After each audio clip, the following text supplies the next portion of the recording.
Delicious मजेदार साग paratha, crispy crispy paratha. जी तो फ्रेंड्स, सर्दियाँ हो और साग ना बने ऐसा तो पॉसिबल। तो आज हम बनाएंगे साग। सिर्फ बनाएंगे नहीं, सिर्फ आपको बताएंगे कि साग को सही तरीके से काटना और धोना किस तरीके से है। तो चले चल के देखते हैं इस साग की रेसिपी, और पूरी देखिएगा, एंड तक देखेंगे तो आपको सारा तरीकेकार पता चले। साग बनाने के लिए सबसे पहले आपने जितना साग लेना है, मीन्स अगर आपने 3 किलो साग लिया है तो 1.5 किलो आपने पालक लेनी है और 1 पाव बाथू लेना है।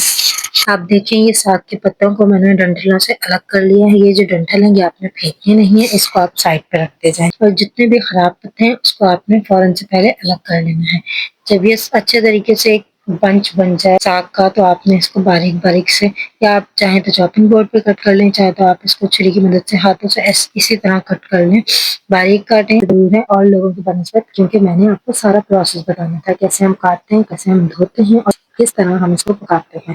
इसलिए ये वीडियो थोड़ी सी लंबी जरूर है, बोर मत होइएगा, एंड तक देखिएगा प्लीज। होप कि आपको पसंद आए। साग, पालक, मेथी और ये इस तरह की जितनी भी चीजें हैं उनको काटने का सबसे आसान और सबसे इजी तरीका ये है, जब आप इसको कटिंग करने लगे तो छुरी आपकी तेज होनी चाहिए और आपने इसको बारीक बारीक काटना चाहिए। ये देखें यहाँ कितना बारीक कट गया। अब मैं आपको फुल साग काट के दिखाती हूँ। हमारा सारा साग कट गया। ये जो हमने साइड पे डंठल रखे हैं इसको हमने वेस्ट नहीं करना। चलिए आए, मैं आपको बताती हूँ इसको हमने किस तरीके से यूज करना है। ये हमने 1 पाव बाथू लिया है।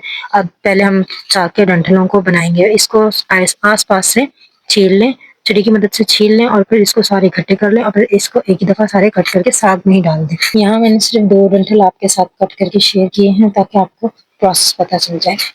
ये चीजें बनाते वक्त सबसे मेन इम्पोर्टेंट बात ये है कि आप साथ साथ जो है सफाई भी करते जाएंगे। अपना जो जितना भी कचरा हो जाता है ना इसका, तो उसको पहले फुर्सत में साइड पर करते जाएं। सारी बातों को तोड़ेंगे ताकि फिर इसमें हम इसको इकट्ठा कर लें और इसको बाद में हम इसको कट कर लें।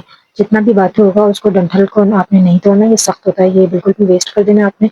बाकी जो इसके पत्ते पत्ते हैं ये आपने निकाल लेने हैं और इसको फिर आखिर में आपने इसको कट कर लेना है। और इसको कट करके सबसे मेन इम्पोर्टेंट बात, आपने इसको अलग बर्तन में, सारा बाथू तोड़ने के बाद आपने देखा है कितनी सारी मिट्टी इसमें से निकली। और जब भी मैंने आपसे कहा कि इसको एक अलग बर्तन में रखें और अलग बर्तन में कटिंग करेंगे और हम इसको बिल्कुल सेपरेट धोएं। बाथू की फाइन सी कटिंग हो गई है। अब आप देखेंगे हमने साग भी काट लिया, बाथू भी काट लिया, और इसके बाद अब बारी आती है पालक की। पालक काटने के लिए तो मुझे नहीं लगता कि आपको उसका प्रोसेस सिखाने की जरूरत है। अब हम मिलते हैं आपसे थोड़ी सी देर में जब हम इसकी धुलाई करेंगे, मतलब कि जब हम इसको धोएंगे। साग पालक धोने के लिए बिल्कुल एक सेपरेट जगह को आपने चूज करना है। किचन वगैरह के अगर आपके सिंक बड़े हैं तो फिर आप उसमें धो सकते हैं। मैं जो है बिल्कुल सेपरेट सहन में रख के पालक साग वगैरह धोती हूँ। ये अच्छे तरीके से वॉश हो जाता है। ये देखें बिल्कुल भी मिट्टी नहीं है। मैंने तीनों चीजें अलग अलग धोई हैं और अलग अलग ही रखी हैं।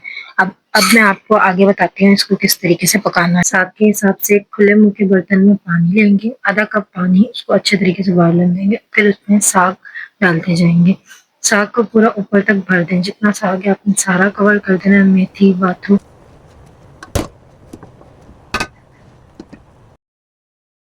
कम से कम आपने 10 मिनट के लिए खुले ढक्कन से पका। 10 मिनट बाद आपने फ्रेश हरी मिर्चें उसमें तोड़ के डालनी है।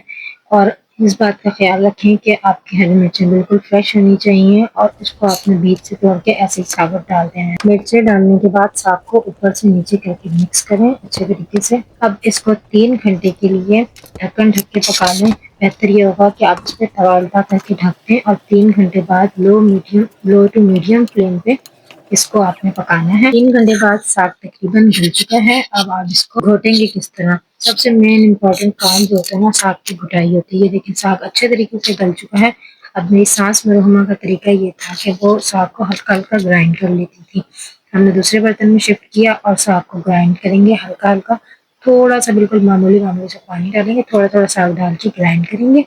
जब ये अच्छे तरीके से ग्राइंड हो जाएगा तो इसको लकड़ी के चम्मच की मदद से चलाते जाएंगे। साग बिल्कुल तैयार है, ना ये ज्यादा मोटा है ना ये ज्यादा पतला है, मतलब पतला पतला भी ग्राइंड आपने नहीं करना। 2 चम्मच आपने इसमें नमक डालने हैं साग के अकॉर्डिंग, 1 चम्मच लाल पिसी मिर्चों को आपने इसमें डालना है, बाकी हरी मिर्चों तो हमने डाली। अब इसमें आपने शामिल करना है सबसे मेन इम्पोर्टेंट इंग्रेडिएंट। कुछ लोग मकई का आटा इस्तेमाल करते हैं, कुछ लोग सादा गंदम का आटा इस्तेमाल करते हैं। अगर आपके पास चक्की वाला आटा हो तो वो भी बेस्ट होता है।